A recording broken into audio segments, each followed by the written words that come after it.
आज हम लोग डिस्कशन करेंगे करंट ट्रेंड इन पेडागोजी पैराडाइज में। बहुत इंपॉर्टेंट टॉपिक है। इससे लाइक कभी कभी ना इसी टॉपिक से ही तुम्हारे 40-50% क्वेश्चन आ जाते हैं। मतलब सिर्फ इतना समझ गए यहाँ पे जो मैं आपको समझाऊंगा, सिर्फ यही स्लाइड, यही जो तुम्हारा जो एक जो डायग्राम है ना या जो टेबल है, सिर्फ इतना समझ जाओगे तो 40-50% कंसेप्ट तुम्हारा यहीं से जो है आ जाता है। मतलब सब लिंक्ड होता है, यहीं से सब लिंक्ड होता है। ठीक है, तो बहुत इंपॉर्टेंट टॉपिक है। इसको इसको पढ़ाने के बाद मैं दोनों टॉपिक का जो है टेस्ट दे सकता हूँ। ठीक है, तो हमने जो प्रीवियस क्लास में मेथड्स ऑफ टीचिंग का शुरुआत किया था कि टीचिंग एक कॉम्प्लेक्स प्रोसेस है। ठीक है, जिसमें हम लोग सोशल बच्चों के अंदर सोशियली डिजायरेबल बिहेवियर चेंज लाते हैं। जो जरूरत है सोसाइटी को, उसके अकॉर्डिंग हम बच्चों को पढ़ाते हैं, बच्चों को एक्टिव पार्टिसिपेंट्स बनाते हैं। ठीक है, एंड उनको जो है हम लोग क्या सब प्रोवाइड करते हैं वो सब चीज डिस्कशन करें, कैसे उनको नॉलेज मिलता है, कैसे पहले किस तरह से नॉलेज प्रोवाइड किया था, अभी कैसे नॉलेज प्रोवाइड किया जाता है। ये सब जो है मैंने बताया था थोड़ा थोड़ा। प्रीवियस क्लास को देख लेना आप लोग डेफिनेटली। तो देखो यहाँ पे current trends in pedagogy paradigm समझेंगे। तो पहले लर्नर का क्या रोल था, अभी लर्नर का क्या रोल है। ठीक है, पहले टीचर का क्या रोल था, अभी टीचर का क्या रोल है, ये सब कुछ समझेंगे। पहले टीचिंग क्या था, लर्निंग क्या था। देखो पहले का जो सिस्टम होता था वो क्या होता था, गुरुकुल सिस्टम उसको कहते थे। गुरुकुल सिस्टम में क्या होता था कि गुरु या जो टीचर होते हैं, ठीक है, जो टीचर होते हैं वो सुप्रीम पावर उनके पास होता है। ठीक है, पहले ऐसा सिस्टम था कि वो सुप्रीम पावर उनके पास था। ठीक है, तो गुरु जो बोलेंगे, ठीक है, गुरु जो बोलेंगे वही होता था। इसलिए पहले जो सिस्टम था वो ऑटोक्रेटिक सिस्टम था। ठीक है, ऑटोक्रेटिक सिस्टम था, मतलब टीचर जो बोलेंगे वही होगा। ठीक है, टीचर इज सुप्रीम, टीचर के पास सारा पावर है। Teacher is the only learn person या नॉलेजेबल। ठीक है, सारा नॉलेज जो है, ऑल नॉलेज किसके पास है, ऑल नॉलेज जो है टीचर के पास है। ठीक है, एंड टीचर जो बोलेंगे the students will have to follow that. ठीक है, स्टूडेंट यहाँ पे क्या करते थे, पैसिवली फॉलो करते थे। ठीक है, पैसिवली टीचर को फॉलो, टीचर जो बोलते थे स्टूडेंट्स उसको पैसिवली फॉलो करते थे। फॉर एग्जाम्पल रोड मेमोराइजेशन था। ठीक है, मतलब उस टाइम में क्या था, गुरुकुल सिस्टम में वेद का पाठ किया जाता था। वेद या डिफरेंट जो है सॉन्ग या डिफरेंट मंत्र जो होते थे उसका पाठ किया जाता था। ठीक है, उसको वो क्या करते थे, सीधा रट्टा मारते थे, जैसे टीचर ने बोला उस तरह से जो है पूरा एग्जैक्टली रोड मेमोरेशन था। ये सिर्फ गुरुकुल सिस्टम में नहीं, इवन 50 या 100 साल पहले का बात भी करोगे तो भी यही सिस्टम था।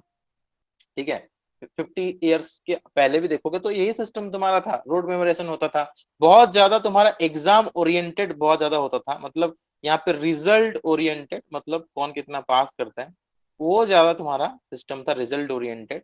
ठीक है, ये सब कुछ सिस्टम था। और इन डेप्थ हम लोग डिस्कशन करते हैं और क्या क्या था।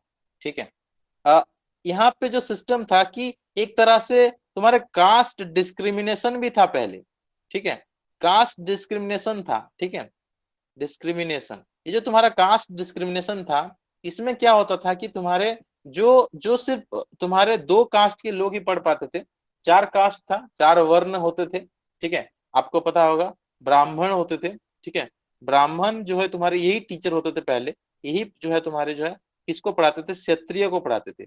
ठीक है, क्षत्रिय को पढ़ाते थे, ये दो ही पढ़ पाते थे, ब्राह्मण क्षत्रिय। उसके जो वैश्य शूद्र थे वो लोअर कास्ट होते थे, उनको जो है पढ़ने का मौका नहीं मिलता था। ठीक है, धीरे धीरे करके सिस्टम चेंज हुआ, सब लोग पढ़ने लगे। लेकिन जो है तुम्हारा एजुकेशन सिस्टम में सारे बच्चों को एक जैसा देख, मतलब जो इंडिविजुअल डिफरेंस होता ना उसको कैटर नहीं किया जाता था। इक्वल नॉलेज ही सबको मिलता था। मतलब इंडिविजुअल जो आज हम लोग बोलते हैं ना, डिफरेंशिएटेड डिफरेंशिएटेड लर्निंग बोलते हैं, डिफरेंशिएटेड इंस्ट्रक्शन बोलते हैं, या इंडिविजुअल डिफरेंस, वो नहीं था। इक्वल नॉलेज, सबको एक ही चीज पढ़ना पड़ता था। ठीक है, सबको एक ही चीज पढ़ना पड़ता था। नो नो इंडिविजुअल डिफरेंस, मतलब individual no provision for individuals. ठीक है, इंडिविजुअल्स के लिए कोई जो तुम्हारा प्रोविजन नहीं था। ठीक है, नो प्रोविजन फॉर इंडिविजुअल, तो सबको एक जैसा ही पढ़ना है, जो भी चीज था सब वही चीज पढ़ेंगे। ऐसा सिस्टम पहले था। ठीक है, लेकिन अगर तुम आज का सिस्टम देखोगे तो today all learners are different and unique. आज सारे लर्नर डिफरेंट है, यूनिक है। ठीक है, सबका जो इंडिविजुअल डिफरेंस, सारे बच्चे अलग अलग हैं, यूनिक है, तो इंडिविजुअल डिफरेंस को आज कैटर किया जाता है। आज जब भी बच्चों को पढ़ाते हैं तो इंडिविजुअल डिफरेंस का ध्यान रखा जाता है, ठीक है, इंडिविजुअल डिफरेंस का ध्यान रखा जाता है, या इसको हम लोग बोलते हैं डिफरेंशिएटेड इंस्ट्रक्शन, ठीक है। पहले ये चीज नहीं था, अभी जो तुम्हारा है ये पॉइंट्स लिखते रहना, ये बुक के अंदर तो तुमको एज सच लिखा है, लेकिन तुमको ढूंढना पड़ेगा, तो पॉइंट्स लिखते रहना जो पॉइंट्स मैं बोल रहा हूँ, ठीक है। इंडिविजुअल डिफरेंस अभी है तो उन सबको कैटर किया जाता है, उन सबको ध्यान रखा जाता है, एंड डिफरेंशिएटेड इंस्ट्रक्शन प्रोवाइड किया जाता है, ठीक है। डिफरेंशिएटेड इंस्ट्रक्शन मतलब जिस बच्चे को जिस तरह का नॉलेज चाहिए उस तरह का नॉलेज उस बच्चे को प्रोवाइड किया जाता है। यस रिधि, पूछो क्या डाउट है। सर इंडिविजुअल डिफरेंस कहने का मतलब? इंडिविजुअल डिफरेंस कहने का मतलब फॉर एग्जांपल एक क्लास है, क्लासरूम में क्या है कि कोई बच्चा फॉर एग्जांपल मैथ्स में स्ट्रांग है, ठीक है, कोई बच्चा मैथ्स में स्ट्रांग है लेकिन साइंस में वीक है, ठीक है, क्लियर, साइंस में क्या है वो वीक है, इसमें स्ट्रांग है इसमें वीक है, ठीक है। या फिर मान के चलो कोई जो है तुम्हारे पुअर फैमिली से बिलोंग करता है, कोई रिच फैमिली से बिलोंग करता है, ठीक है, तो जो पुअर है उसके पास नॉलेज का उतना ज्यादा आइडिया नहीं है, मतलब पढ़ाई उतना ज्यादा उसने किया नहीं है पहले से, रिच लेकिन पहले से पढ़ाई अच्छी तरह से किया हुआ है, तो इसके पास ज्यादा नॉलेज है इसके पास कम है, इसका आईक्यू फॉर एग्जाम्पल लो है, इसका आईक्यू जो तुम्हारा हाई है, इस तरह का मतलब सब्जेक्ट वाइज भी डिफरेंस हो सकता है, या आईक्यू में डिफरेंस हो सकता है, या बैकग्राउंड फाइनेंशियल बैकग्राउंड में भी डिफरेंस हो सकता है, उसके अकॉर्डिंग उनका लर्निंग के ऊपर जो है प्रभाव पड़ता है। यही तुम्हारा इंडिविजुअल डिफरेंस होता है कि हर एक क्लास में जितने भी बच्चे होते हैं वो सब अलग अलग होते हैं, कोई फास्ट लर्नर होता है तो कोई स्लो लर्नर होता है, मतलब कोई जल्दी समझ जाता है तो कोई लेट समझता है, ठीक है, कोई स्लो लर्नर होता है, ठीक है। तो किसी के अंदर कोई लर्निंग डिजेबिलिटी या किसी के अंदर डिसलेक्सिया इस तरह का कोई प्रॉब्लम है, ठीक है। कोई जो है तुम्हारा बहुत स्ट्रॉन्ग स्टूडेंट है, गिफ्टेड लर्नर भी जिसको बोलते हैं, ठीक है, गिफ्टेड फर्स्ट लर्नर को हम लोग गिफ्टेड लर्नर भी बोलते हैं, मतलब बहुत जल्दी वो सीख जाता, तो और कोई स्टूडेंट तुम्हारा पर्सनल डिजेबिलिटी है, अलग अलग तरह के बच्चे होते हैं, सबको पढ़ने का अधिकार होता है प्रेजेंट एजुकेशन सिस्टम में, पहले लेकिन ऐसा नहीं था, ठीक है, पहले डिफरेंशियल इंस्ट्रक्शन नहीं था, सबको वही सिस्टम के साथ एक्वाइंट मतलब पढ़ना पड़ता था, ठीक है। ऑल लर्नर्स कैन लर्न, यहाँ पे तुम्हारा एक चीज है कि यहाँ पे इंक्लूसिव लर्निंग को फोकस किया जाता है, inclusive learning, all learners can learn का मतलब है इंक्लूसिव लर्निंग, पहले इंक्लूसिव नहीं था, पहले कास्ट बेस्ड डिस्क्रिमिनेशन हुआ करता था, सब लोग जो है नहीं पढ़ पाते थे, अलोंग विद दैट एक और चीज था, एक तो तुम्हारा कास्ट बेस्ड डिस्क्रिमिनेशन था, उसके साथ साथ एक और चीज ये था कि जो पर्सन विद डिजेबिलिटी है उनके लिए स्पेशल स्कूल होता था, अभी जस्ट 30-40 साल पहले का बात अगर करेंगे तो उनके लिए स्पेशल स्कूल था, ठीक है, स्पेशल स्कूल में लाइक फॉर एग्जांपल कोई सुन नहीं पाता तो हियरिंग इम्पेयर्ड वाला बच्चों के लिए अलग स्कूल है, ठीक है, जो फिजिकली डिजेबल है उनके लिए अलग तुम्हारे मतलब मोटर, जिनका मोटर डिजेबिलिटी मतलब जो चल नहीं सकता, ठीक है, मोटर डिजेबिलिटी, ठीक है, कोई देख नहीं सकता उनके लिए अलग स्कूल है, इस तरह से अलग अलग स्कूल होते थे, उनको अलग अलग स्कूल के मतलब में अलग अलग टाइप के टीचर उनको पढ़ाते थे। लेकिन जो तुम्हारा इंक्लूसिव स्कूल है, ठीक है, इंक्लूसिव स्कूल जो है ये तुम्हारा मॉडर्न कंसेप्ट है, इंक्लूसिव स्कूल जो है तुम्हारा मॉडर्न कंसेप्ट है, एंड ये मॉडर्न कॉन्सेप्ट ये आई थिंक 2009 में इसको फॉर्मली लाया गया था, ठीक है, आरटी एक्ट के time, right to education act 2009 के टाइम इसको फॉर्मली इसका जो है आया था ये। इंक्लूसिव एजुकेशन क्या होता है, देखो तीन तरह का स्कूल होता है, ठीक है, तीन तरह का एजुकेशन होता है, एक होता है तुम्हारा स्पेशल जहाँ पे सिर्फ स्पेशल बच्चे पढ़ते हैं, एक होता है तुम्हारा इंटीग्रेटेड, ठीक है, इंटीग्रेटेड स्कूल या इंटीग्रेटेड एजुकेशन। तो यहाँ पे जो इंटीग्रेटेड स्कूल है क्या होता है, इंटीग्रेटेड स्कूल में क्या होता है, नॉर्मल बच्चे होते हैं, ठीक है, नॉर्मल के साथ जो है स्पेशल स्टूडेंट्स भी, मतलब पर्सनल डिसेबिलिटी दोनों पढ़ते हैं, स्पेशल स्कूल में जो है स्पेशल बच्चे मतलब नॉर्मल हो गया, हियरिंग हो गया, अलग अलग टाइप के अलग अलग बच्चे अलग अलग स्कूल में पढ़ेंगे। लेकिन इंटीग्रेटेड स्कूल जो होता है वहां पे नॉर्मल बच्चों के साथ पर्सनल डिसेबिलिटी ये भी पढ़ेंगे, ठीक है, लेकिन क्या होता था कि यहाँ पे कोई नो स्पेशल सपोर्ट, यहाँ पे कोई स्पेशल सपोर्ट नहीं होता था, ये भी थोड़ा सा क्या है, ये भी थोड़ा सा ओल्ड कंसेप्ट है, ठीक है, या ट्रेडिशनल कंसेप्ट है। No special support for PWD, personal disability के लिए या फिर स्लो लर्नर के लिए कोई स्पेशल सपोर्ट नहीं था वहां पे, ठीक है, सबको एक साथ ही पढ़ाया जाता था, वन वे मतलब वन फ्लो के साथ होता था, ठीक है, सबको जो उसके साथ एडजस्ट करना पड़ता था, one way adjustment, one flow adjustment अभी आप बोल सकते हो कि सबको जो है एक साथ एडजस्ट करना पड़ता था, एडजस्टमेंट करना पड़ता था। लेकिन ये जो तुम्हारा इंक्लूसिव जो तुम्हारा एजुकेशन या इंक्लूसिव स्कूल का जो कंसेप्ट आया, इंक्लूसिव एजुकेशन का जो तुम्हारा कंसेप्ट है, रिसेंट कंसेप्ट है, मॉडर्न कंसेप्ट है, इसमें भी तुम्हारे नॉर्मल हो, ठीक है, नॉर्मल हो, पीडब्ल्यूडी हो, सब एक साथ पढ़ेंगे। ठीक है, इसमें देखो से गर्ल्स गर्ल्स स्कूल अलग है, बॉयज स्कूल अलग है, ऐसे अलग अलग होता था। लेकिन इंटीग्रेटेड में गर्ल्स बॉयज सब एक साथ पढ़ेंगे, लेकिन किसके लिए, किसी के लिए भी कोई स्पेशल सुविधा नहीं है। ठीक है, इंक्लूसिव में क्या है, नॉर्मल हो, पीडब्ल्यूडी हो, बाकी सब ऑल। ठीक है, ऑल स्टूडेंट जिसका भी एज ग्रुप 6 से लेके 14 ईयर्स का एज ग्रुप है, उसको फ्री एंड कंपल्सरी एजुकेशन मिलेगा। ठीक है, फ्री एंड कंपल्सरी मिलेगा। ये अभी इसको 18 साल तक कर दिया है, लेकिन आरटी एक्ट 9 के अकॉर्डिंग 6 से लेके 14 ईयर्स के एज ग्रुप के बच्चों को फ्री एंड कंपल्सरी एजुकेशन मिलेगा। मतलब कोई भी स्कूल इनको नहीं बाहर निकाल सकता, जबरदस्ती उनको जो है, बच्चे नहीं भी आएंगे तो भी टीचर घर जाके बच्चों को लेके आएंगे और वहां पे एडमिशन दिलाएंगे। इस तरह का सिस्टम था, गवर्नमेंट का ऑर्डर था इंक्लूसिव एजुकेशन। ये तुम्हारा अटल बिहारी वाजपेयी का गवर्नमेंट था, स्कूल चले हम एक इनिशिएटिव किया गया था। ठीक है, उसके बाद ये आया था तुम्हारा इंक्लूसिव एजुकेशन का कंसेप्ट। तो यहाँ पे क्या, इसका जो स्पेशल तुम्हारा ये है कि यहाँ पे हर टाइप के बच्चे पढ़ेंगे। और इसका जो स्पेशल तुम्हारा जो इंक्लूसिव एजुकेशन का जो मेन पॉइंट ये है कि स्पेशल फोकस दिया जाता है। ठीक है, यहाँ पे स्पेशल फोकस दिया जाता है टू पीडब्ल्यूडी या फिर स्पेशल चाइल्ड।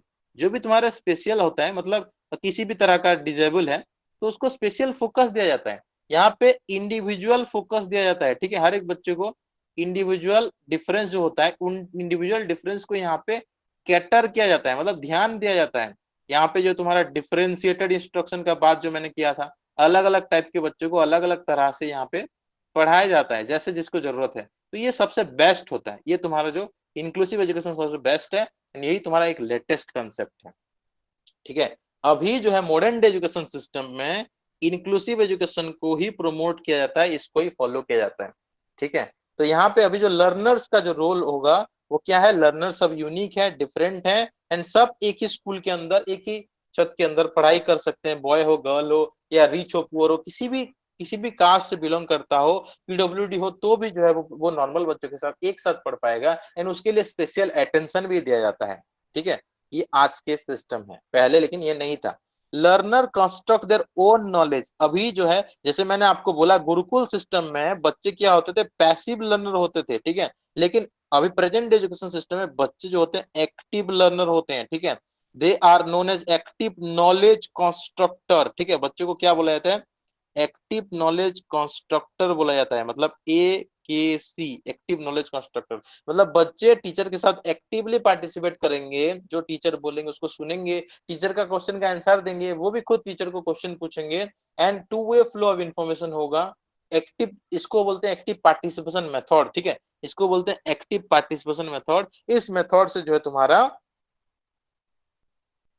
इसको डिस्कशन मेथड भी बोलते हैं। एक्टिव पार्टिसिपेंट जो है तुम्हारा डिस्कशन मेथड होता है। डिस्कशन मेथड के थ्रू पढ़ाई होगा, एंड बच्चे खुद से नॉलेज कंस्ट्रक्ट करेंगे। ठीक है, तो students are known as active knowledge constructor. ठीक है, खुद से नॉलेज कंस्ट्रक्ट करेंगे, टीचर बस इनको क्या करेंगे, टीचर यहाँ पे इनको गाइड करेंगे। ठीक है, इनको गाइड करेंगे या इनको फैसिलिटेट करेंगे। ठीक है, इसलिए टीचर को गाइड या फैसिलिटेटर बोला जाता है।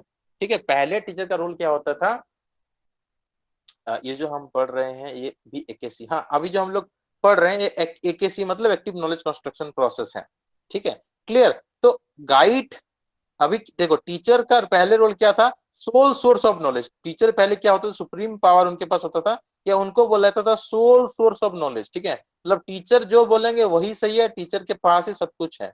ठीक है, टीचर सर्वज्ञानी है, ये सिस्टम था। लेकिन अभी जो है टीचर सर्वज्ञानी नहीं है, टीचर से भी गलती हो सकता है, या स्टूडेंट्स टीचर से और ज्यादा आगे जा सकते हैं। एंड एजुकेशन सिस्टम अभी उसी को फोकस करता है कि बच्चे जितना चाहे जो है इम्प्रूव कर सकें।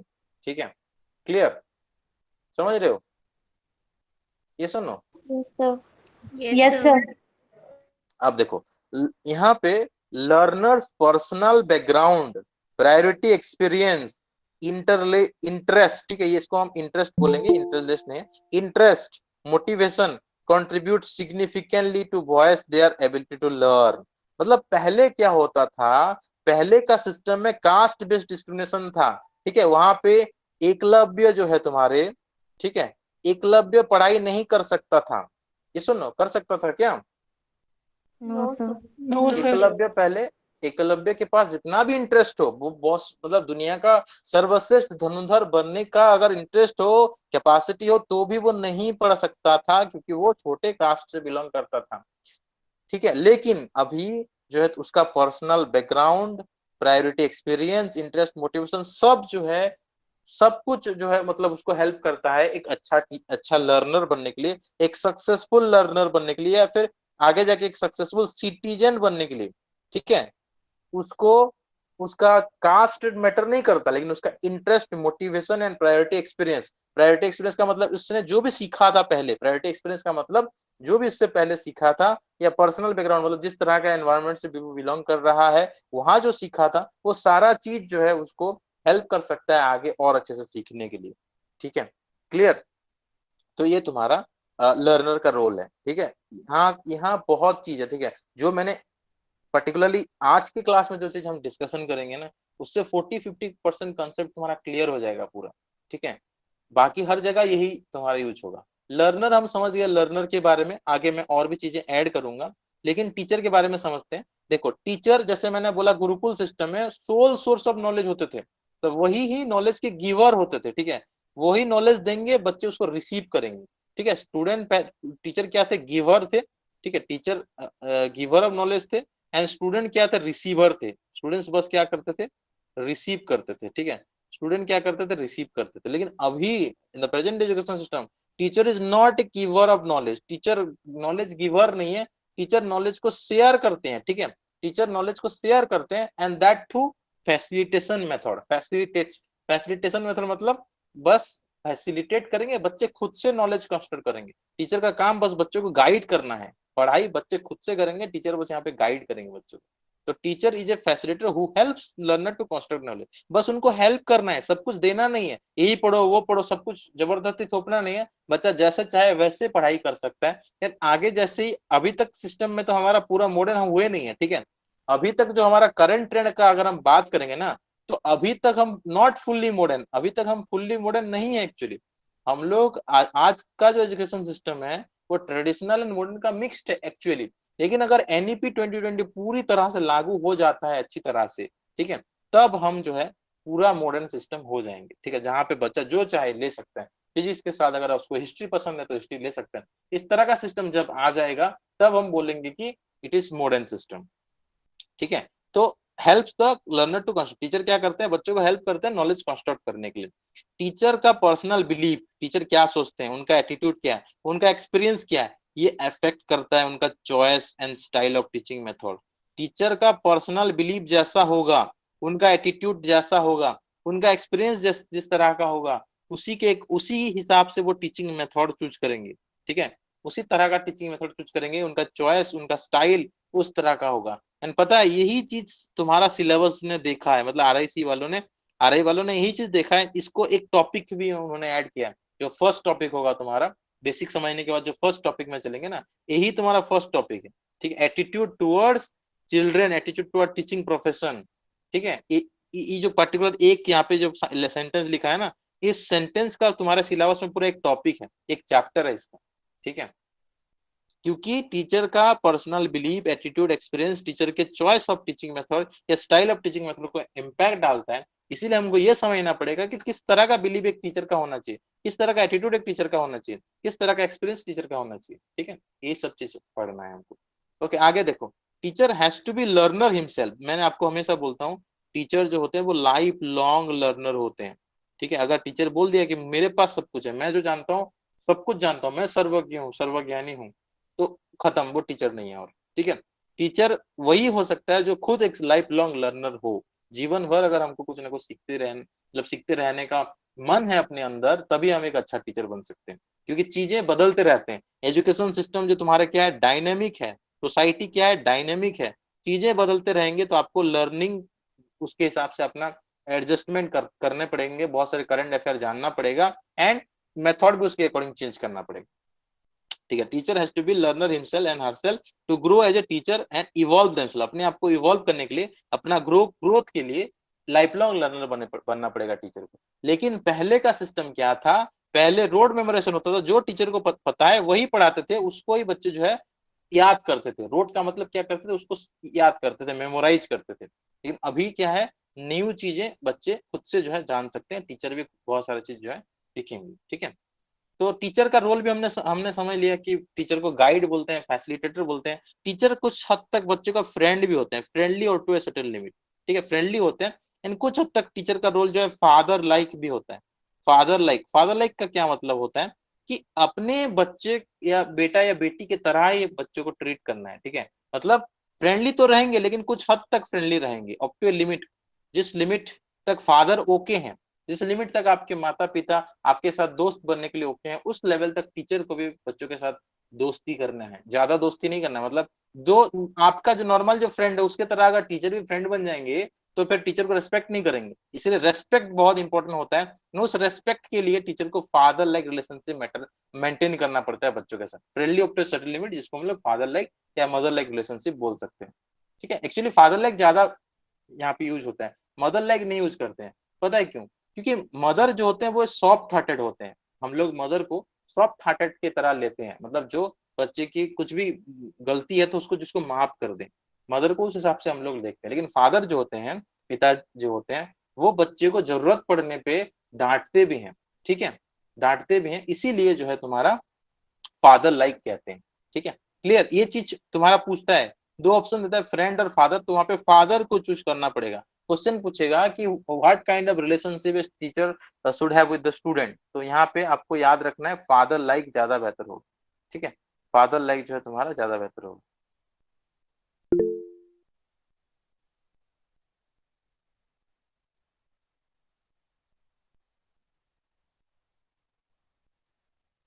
ओके,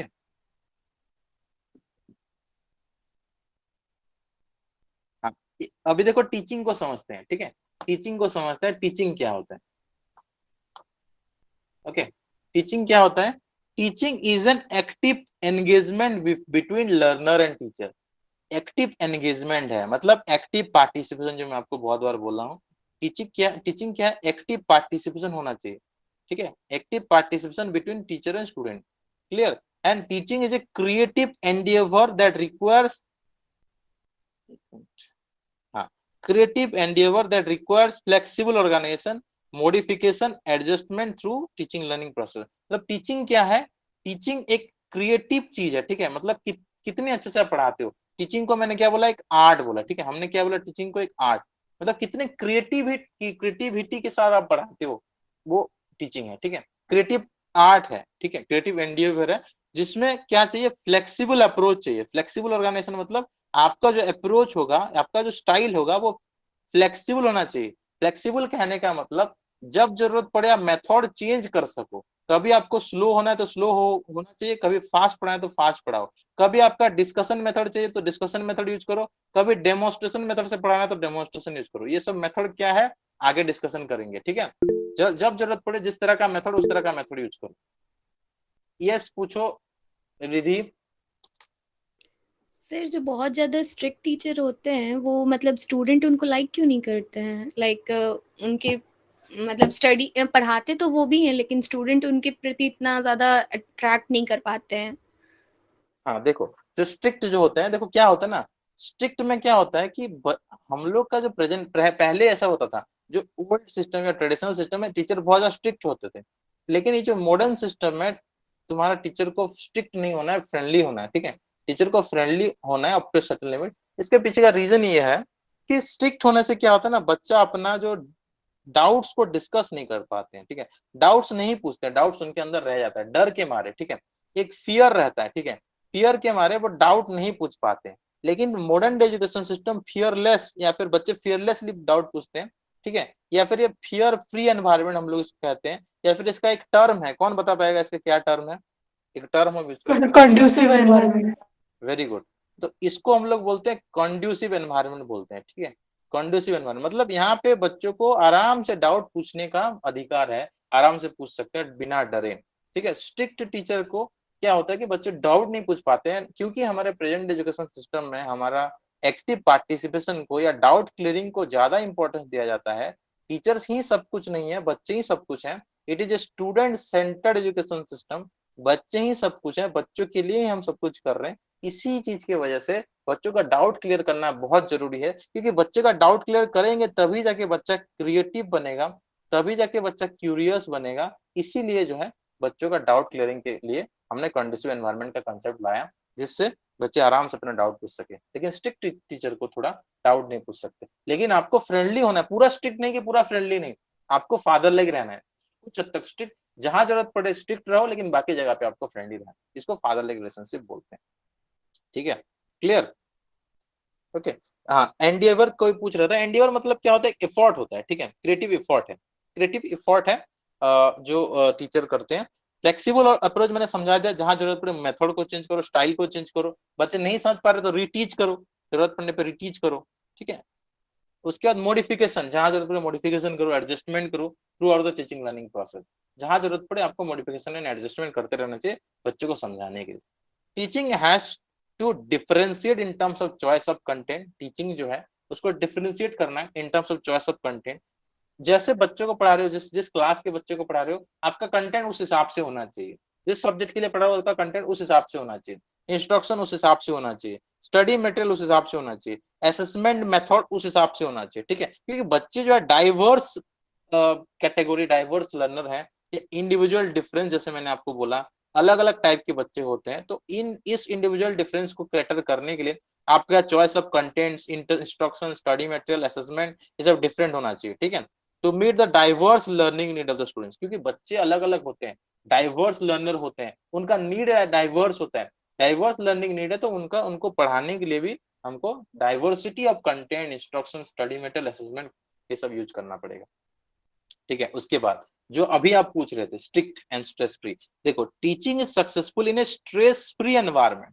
स्ट्रिक्ट हो जाएंगे तो बच्चे स्ट्रेस ले जाते, ज्यादा स्ट्रिक्ट होने से बच्चे स्ट्रेस में रहते हैं, डाउट नहीं पूछ पाते, इमोशनली सिक्योर नहीं हो पाएंगे। बच्चों को कंडीसिव एनवायरनमेंट में क्या होता है, बच्चे इमोशनली सिक्योर होते हैं। ठीक है, इमोशनली सिक्योर रहते हैं, तो stress free emotionally secure learning environment, जिसको हम लोग कहते हैं कंड्यूसिव एनवायरनमेंट।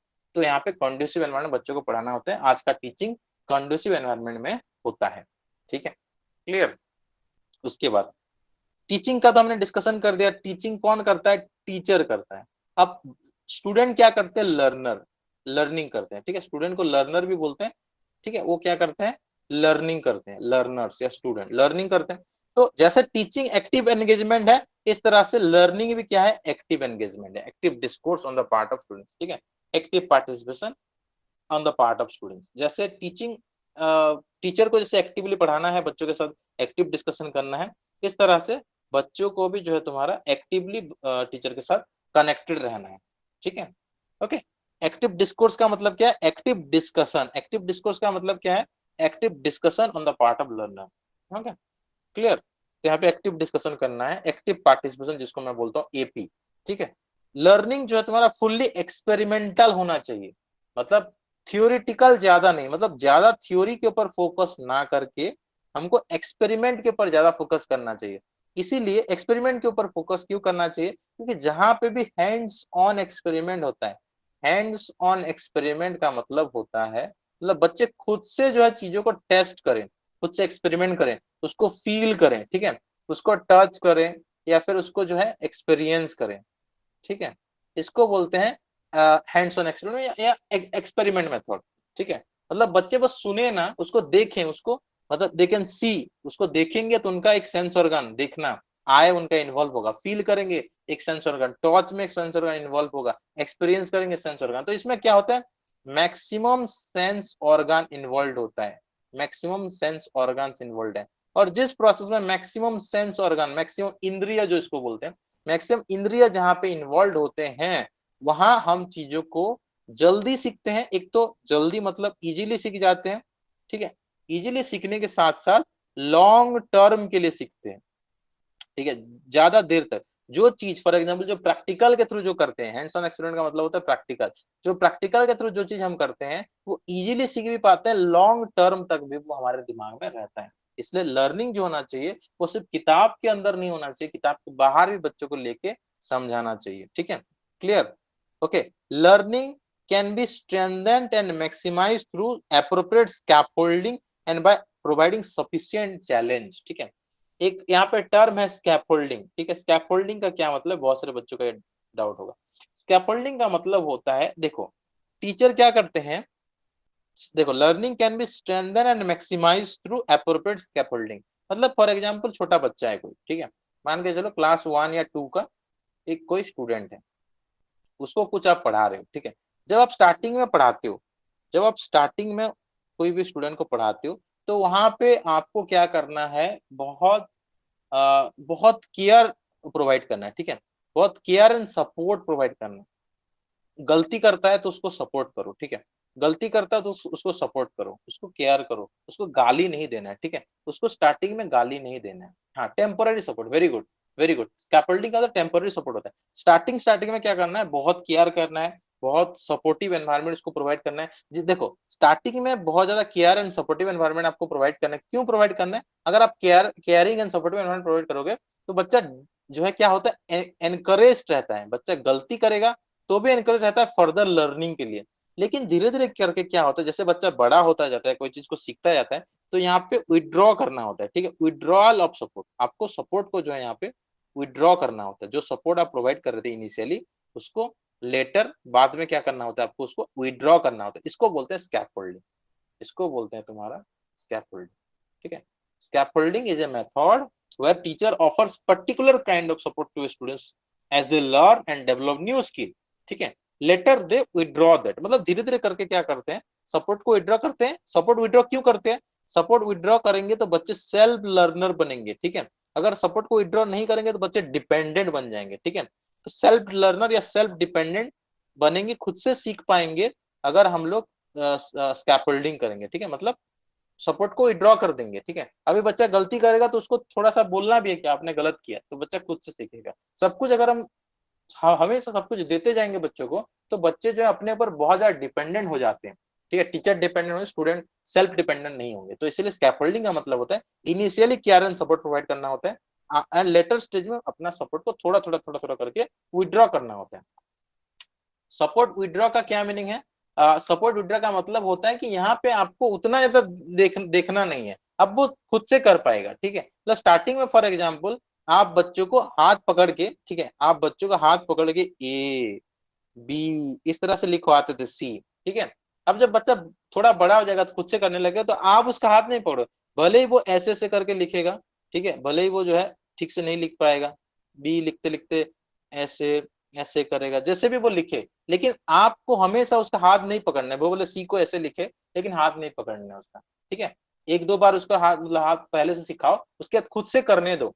यहाँ पे आपने क्या क्या सपोर्ट दिया, यहाँ पे अपने सपोर्ट को विड्रॉ किया, उसने अपने हाथ से ये लिखा। यहाँ पे जो एबीसी है वो अपने हाथ से लिखा है, यहाँ पे आपने उसका हाथ पकड़ा था, ठीक है। ये डिफरेंस होता है स्कैफोल्डिंग। क्लियर हो गया? सर मतलब सर सेल्फ डिपेंडेंट बनते हैं स्टूडेंट्स। हाँ, बच्चों को सेल्फ डिपेंडेंट बनाते हैं। स्कैफोल्डिंग करने से बच्चों को सेल्फ डिपेंडेंट बनाते हैं, and यही चीज तुम्हारा यहाँ पे बोल भी रहा है, ठीक है। मैक्सिमाइज हो पाएगा कैसे? Strengthen and maximize through appropriate scaffolding, मतलब जहां जरूरत पड़े सपोर्ट करो, एंड जहां वो सीख जा रहा है उसको विड्रॉ करते जाओ, एंड उसको सफिशिएंट चैलेंज प्रोवाइड करो, प्रोवाइडिंग सफिशिएंट चैलेंज, ठीक है। बच्चों को सफिशिएंट चैलेंज प्रोवाइड करना, क्लियर, सफिशिएंट चैलेंज प्रोवाइड करना है बच्चों को, ओके। चैलेंज क्यों प्रोवाइड करना है? चैलेंज अगर आप बच्चे को प्रोवाइड करोगे तो तभी बच्चा क्रिएटिव बनेगा। अगर आप बच्चों को चैलेंज प्रोवाइड करोगे तो बच्चा क्रिएटिव बनेगा, क्यूरियस बनेगा, एंड यहाँ पे सेल्फ लर्नर बनेगा, खुद से सीखने का, ठीक है। उसके अंदर एक क्रिएटिविटी, क्यूरियोसिटी आएगा। तो सफिशिएंट चैलेंज भी प्रोवाइड करना होता है। Learning can B enriching experience. Learning क्या है? एक एनरिचिंग एक्सपीरियंस हो सकता है। एनरिचिंग एक्सपीरियंस मतलब ये चीज, ये एक्सपीरियंस और फर्दर बढ़ेगा कहाँ? इन ए कोलाबोरेटिव सेटअप, ठीक है। कोलाबोरेटिव सेटिंग, कोलाबोरेटिव सेटिंग का मतलब क्या है? Where all learners are part of learning community. यहाँ पे क्या होगा? बच्चों के अंदर ग्रुप डिस्कशन होगा, ठीक है। बच्चों के अंदर क्या होगा? ग्रुप डिस्कशन होगा, पीयर सपोर्ट होगा। पीयर सपोर्ट मतलब दोस्त, एक दोस्त दूसरे दोस्त को क्या करेगा? सपोर्ट करेगा। पीयर सपोर्ट या ग्रुप डिस्कशन होगा, ठीक है। सब लोग एक ही लर्निंग कम्युनिटी से बिलोंग करते हैं, ठीक है, एंड वो एक दूसरे को सपोर्ट करेंगे, ठीक है। who are working together, they work together to achieve a common goal। सबका क्या गोल है? सीखना, तो सब लोग मिल के सीखेंगे। This is what your enriching collaborative setting, ठीक है। इसी को हम लोग बोलते हैं कोलैबोरेशन मेथड, ठीक है। कोलैबोरेशन मेथड इसको बोलते हैं, कोलैबोरेशन, ठीक है। देखो, प्रेजेंट एजुकेशन सिस्टम कंपटीशन को ज्यादा प्रमोट नहीं करता, ठीक है। प्रेजेंट एजुकेशन सिस्टम कंपटीशन को ज्यादा प्रमोट नहीं करता, वो कोलाबोरेशन को ज्यादा प्रमोट करता है। क्योंकि कंपटीशन से क्या होता है, आप दूसरों को नहीं दिखाओगे या नहीं पढ़ोगे, यहाँ पे कंपटीशन में आपका ही सिर्फ एक माइंड जो है यूज होगा, ठीक है, जितना है उतने में रह जाओगे। लेकिन कोलाबोरेशन से क्या होता है, मल्टीपल पर्सन का माइंड आपका इन्वॉल्व होगा, तो जो भी प्रॉब्लम है बहुत अच्छे से सीख जाते हो। मल्टीपल पर्सन का माइंड इन्वॉल्व होगा तो जो भी प्रॉब्लम है, और बेहतर प्रॉब्लम सॉल्विंग अप्रोच यहाँ पे आता है, ठीक है। मल्टीपल पर्सन इन्वॉल्व होने से क्या होता है, बेटर प्रॉब्लम सॉल्विंग अप्रोच होता है, better problem solving sir approach. Yes बोलो। सर एक ऑप्शन होता है ना हेल्दी कंपटीशन, तो वो हाँ कैसे? हाँ, हेल्दी कंपटीशन का क्या मतलब होता है, हेल्दी कंपटीशन का मतलब तुम्हारा होता है कि आप जो है इस तरह से कंपटीशन करो। हेल्दी कंपटीशन का मतलब होता है इस तरह से कंपटीशन करो जिसमें कि किसी का कोई लॉस ना हो, नो लॉस, ठीक है। इसका मतलब आपने क्या क्या कोई टाइमलाइन दे दिया कि इतने टाइम में आपको इतना चीज रट्टा मारना है, वो सब चीज नहीं, लॉस नहीं होना चाहिए। हेल्दी कंपटीशन में किसी का लॉस नहीं होना चाहिए। जैसे फॉर एग्जांपल अभी ग्रेड है, ग्रेडिंग सिस्टम है, ठीक है। ग्रेड मतलब क्या है, सीजीपीए 10, सीजीपीए 10। अब सीजीपीए 10 में नहीं पता किसका 100% है, किसका 95% है, या किसका 97%, पता होता है क्या?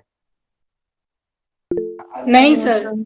ऐसे भी हो सकता है कि एक ही स्कूल में पूरा 40 के 40 स्टूडेंट फॉर एग्जांपल है, 40 के 40 स्टूडेंट सीजीपीए 10 ला सकते हैं, ये सुन लो, हाँ सर, ला ला सकते सकते हैं। हैं। अभी अगर ऐसा नहीं होता, यहाँ पे परसेंटेज सिस्टम होता, तो कोई 99% लाता वो फास्ट होता फॉर एग्जांपल, कोई 98% लाता वो सेकंड होता। तो वो 99 और 98% या फिर फर्स्ट सेकंड बनने के लिए बच्चे कॉम्पीट करते हैं, इसके लिए पढ़ाई करते हैं। अब देखो सब लोग अगर सीजीपीए 10 ला रहे हैं, तो एक तो हेल्दी कंपटीशन है, ये मतलब किसी का कुछ लॉस नहीं हो रहा है। जो लास्ट में भी फॉर एग्जाम्पल जिसका मान के चलो, जिसका 95.5% जिसका मान के चलो, वो भी अपने आप को लास्ट नहीं मानेगा।